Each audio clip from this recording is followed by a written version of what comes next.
And yung, ayan o, i-bless din kayo. So, ito guys, nararamdaman natin with all these energies, ito yung mga blessings in disguise, no? With this tower energy and blessings energy, mga kapiksi. So, parang sinasabi dito guys na itong mga money problems na to, itong mga work problems, work-related problems, negosyo-related problems, lahat yan, pinagdadaanan mo kasi blessing in disguise yan. Pagka natapos mo yung journey na yan, pag nalampasan mo yan, mga blessings talaga, yun nag-aantay sa inyo, mga kapiksi, okay? So, ito yung mga blessings, pagpapala, kasaganaan.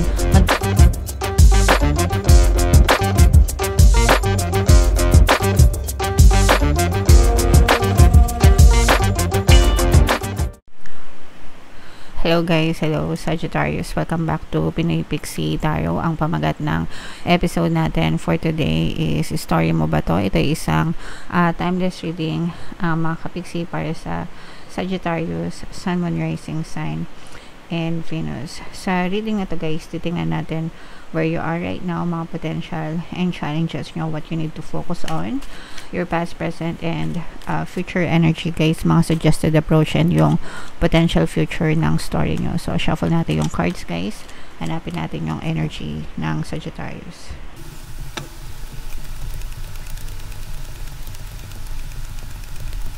Ito mga kapiksi. So, Sagittarius, kayo ay represent ng Queen of Wands sa ating spread. Kung ano na lang yung makaresonate sa inyo guys, take that message kasi hindi lahat ng mensahe ay nag-resonate sa inyo. So, where you are right now, mga kapiksi, for some of you guys, maaari kayo nagkakaroon ng konting problema, konting trouble, pagdating sa, pwedeng sa pera mismo, mga kapiksi, pwedeng nagkakaroon kayo ng konting kasalatan, kakulangan sa kaperahan, mga kapiksi. Yung iba naman guys, pwedeng may problema kayo sa pinagkakakitaan nyo. So, kunwari may problema kayo sa trabaho, or may problema kayo sa negosyo nyo, or kung ano man yung source of income nyo guys. Pero you are having financial difficulties or financial trouble sa buhay nyo. Hindi lahat guys, no? For some of you lang, mga kapiksi. But this is potential and challenge. This is more on potential guys, kasi matatapos din itong mga paghihirap nyo dun sa kaperahan nyo guys, and sooner or later, kahit na problema kayo sa pera, nag-e-effort pa rin kayo para malampasan nyo, no, yung mga money problems nyo. So sooner or later guys, dadating din yung mga solusyon pagdating sa kaperahan, and makakabangon din kayo dito sa mga money problems nyo, mga kapiksi. Tutulungan kayo ni universe guys para makabangon kayo dito sa mga money problems nyo. What you need to focus on guys, kailangan nyo magkaroon ng peace of mind kahit na problema kayo sa pera, kasi diba sometimes or most of the time mahirap talagang kumalma kapag may mga money problems. But you also have to understand that the more na nagwo-worry kayo, the more din nalalala yung mga money problems nyo, okay? So, kalmahan lang kahit na may mga problema sa pera, kalmahan nyo lang mga kapiksi, and para mas mabilis dumating yung mga solusyon sa mga money problems nyo. So, just tell yourself guys, this too shall pass, lilipas din ito, dadating din yung mga solusyon, malalampasan ko rin itong mga money problems na to, okay? So, talk to yourself mga kapiksi, kailangan kinakausap nyo yung sarili nyo guys, okay?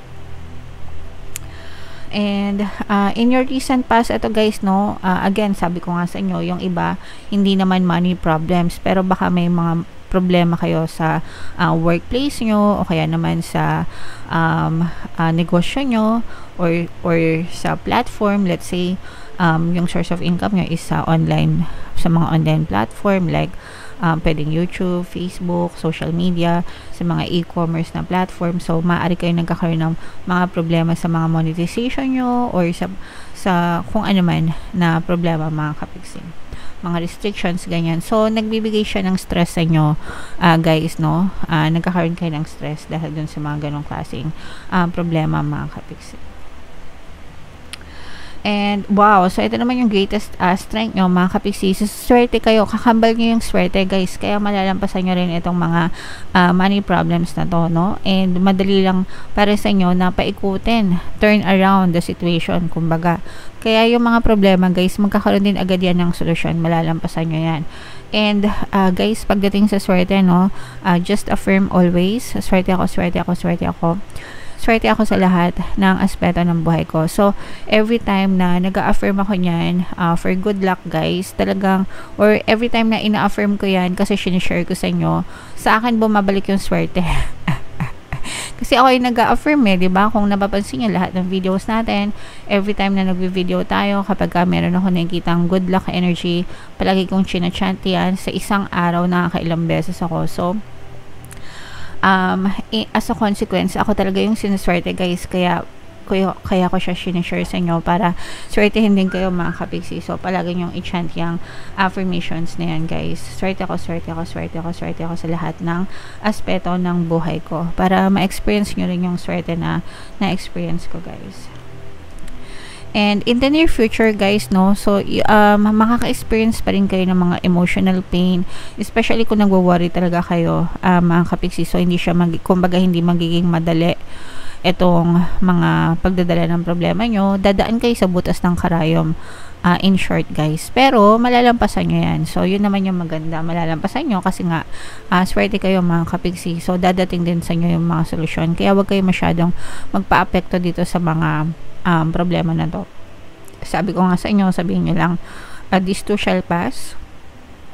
Lilipas din ito, no, para talagang malampasan nyo yung mga problema nyo guys. And yung suggested approach sa inyo, ito guys, keep going lang, no? At saka merong guys, unexpected na mga tao na tutulong sa'yo or magkakaroon ng unexpected turn dun sa sitwasyon mo. Kumbaga pa, mga hindi mo inaasahan na ikot, kumbaga iikot yung mundo, mag-iiba yung ihip ng hangin, okay? And mag-iiba yung direksyon. So kung namamroblema ka ngayon, sooner or later matatapos yung problema mo and magiging swabe na ulit yung buhay mo. At saka sabi ko nga guys, maaaring may tumulong sa inyo mga kapiksi, okay? So yeah, so what you need to know, yung nyo guys, yung energy nyo, siya, parang roller coaster, no, with this tower energy. Yung pag sinabing roller coaster, di ba, yung taas, baba, taas, baba. So meron kayong highs of highs and meron din kayong lows of lows mga kapiksi. So na-experience nyo yun, parang pabago-bago yung ihip ng hangin, minsan okay, minsan hindi. And that is fine guys, normal yun sa buhay. Hindi naman straight line ang buhay mga kapiksi, marami talaga tayong kurbado, no? And dun kayo matututo guys, it will make you more stronger and more courageous and more braver, and makakatulong yan para sa iyong growth and development guys. So okay lang yan, okay? And ayan, no, so your hopes and fears, this is more on fears guys, kasi yung iba sa inyo parang natatakot kayo na dumami lalo yung problema nyo, that's why nagkakaroon ng stress mga kapiksi. But the good thing about here guys is pagkatapos ng ending, palagi may beginning, okay? So pagkatapos ng isang chapter, palaging may kasunod na new chapter. So kahit hindi mo pa alam yung new chapter na nag-aantay sa'yo, pero dadating ka din sa ending, nitong mga money problems mo guys. And sabi ko nga sa inyo, meron kayong unexpected na tulong, and actually si universe mismo yung nagbibigay ng tulong sa inyo para masolusyonan nyo yung mga problema nyo. So just keep on going lang guys, okay? And yung, ayan, no, i-bless din kayo. So, ito guys, nararamdaman natin with all these energies. Ito yung mga blessings in this guys, no? With this tower energy and blessings energy, mga kapiksi. So, parang sinasabi dito guys na itong mga money problems na to, itong mga work problems, work-related problems, negosyo-related problems, lahat yan, pinagdadaanan mo kasi blessing in disguise yan. Pagka natapos mo yung journey na yan, pag nalampasan mo yan, mga blessings talaga, yun nag-aantay sa inyo, mga kapiksi, okay? So, ito yung mga blessings, pagpapala, kasaganaan, magiging maaliwalas ang iyong mundo, no? Mawawala din yung mga dark clouds sa buhay mo, mapapalitan ng maaliwalas na langit ang iyong pamumuhay. Ibig sabihin, makakabangonat kayo, malalampasan nyo yung mga problema na yan, and talagang pagpapala yung inyong matatamasa, mga kapiksi. Okay? So, i-mind nyo na agad to guys sa comment section. Mind, blessings, pagpapala, kasaganaan. Okay? I-mind nyo na agad sa comment section. And bunot lang tayo guys ng additional na message para sa inyo habang sinashuffle ko to. Panoorin nyo muna yung video natin regarding sa ating paano mag-manifest ng abundance video course. Kapiksi, sawa ka na ba sa mga struggles at hirap sa buhay mo? Masipag ka ba at masikap sa buhay ngunit hindi ka pa rin umaasenso? Ilang beses ka na bang nag-attempt mag-negosyo at mag-invest pero palagi ka pa rin nalulugi? Sa pagkakataon na ito ay maaaring may subconscious beliefs ka na nagiging balakid sa iyong pag-unlad at pagyaman. Introducing, paano mag-manifest ng abundance video course. Dito ay matututunan mong ma-overcome ang mga balakid mo para tuluyan ka ng umunlad, umasenso, sumagana, maging matagumpay, successful at maswerte sa iyong kabuhayan, pera, trabaho, negosyo sa lapi at kaperahan ng bonggang-bongga. Dali, mag-send na ng email sa pinoypixitaro@gmail.com at simulan na ang iyong pagyaman ngayon. Alright, sa lahat ng gusto mag-avail ng course guys, naka-flash sa screen nyo, meron tayong paano mag-manifest ng abundance video course, paano mawala ang third party, at magkaroon ng harmonious na relationship, paano pabalikin si ex, reverse breakup. Sa mga interested guys, mag-send lang kayo ng email sa pinoypixitaro@gmail.com. And sa mga naghahanap ng pampaswerte guys, Aventurine at saka Citrine yung recommended ko, check out yun na sa description box guys. So ito yung additional na message para sa inyo mga kapiksi. So, yan yung image ng card. Tingnan natin yung ibig sabihin nito, guys. Awakened awareness. There are many levels of awakening. Keep learning and putting yourself into situations where you can grow. Stay aligned with your inner guidance and do what you love to keep your vibe high. So, itong mga pagsubok na to, itong mga challenges na na-experience nyo guys, maaring bahagi yan no, ng inyong awakening mga kapiksi, kasi dito sa mga sitwasyon na to, nag-grow kayo, natututo kayo. Sabi ko nga guys, diba, makaka-contribute yan sa inyong learning and development. Kung makikita nyo guys, diba, parang meron siyang mata.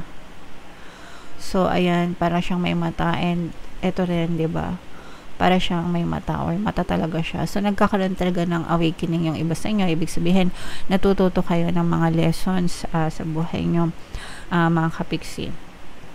Seek not instant pleasure but substantial and sustainable joy.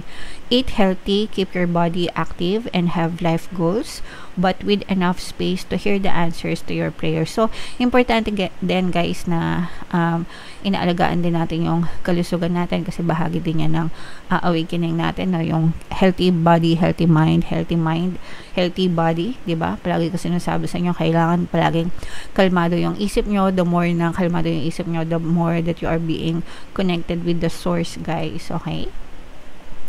So, find your unique way to connect to the divine inside you, not as an external seeking, but as a receptive allowing. So, that's why importante yung meditation, guys, no? Kasi pag nagme-meditate kayo, talagang kalmado yung nervous system nyo, yung buong katawan nyo, yung isip nyo, and you are being receptive to the messages from the divine, guys, okay? Be inspired to see the question at hand with a different perspective. Look between the lines for a deeper interpretation. So, yung mga nangyayari sa buhay nyo, guys, no, matututunan nyo yan, malalaman nyo kung ano yung ibig sabihin nitong mga to, yung mga value nitong mga problema na to, mga challenges na to, yung mga lessons na kaakibat na to sa inyong buhay. And sabi ko nga, magko-contribute yan para sa inyong growth and development as a human, mga kapiksi. Okay? So, napakaganda ng messages for you guys. Comment down below if naka-resonate kayo. And guys, ito, i-mind mo yun itong mga blessings na to. Blessings in disguise. Itong mga swerte na yan, guys. Itong mga unexpected help, no? I-mind mo yun na sa comment section, mga kapiksi. And, ito yung ating 2026 kapalaran, guys. Panoorin nyo na. Ito naman yung ating success stories ng paano mag-manifest ng abundance video course. Click here to subscribe, guys. Thank you for liking, sharing, and subscribing. See you next time. I love you all. Have a nice day. Bye-bye.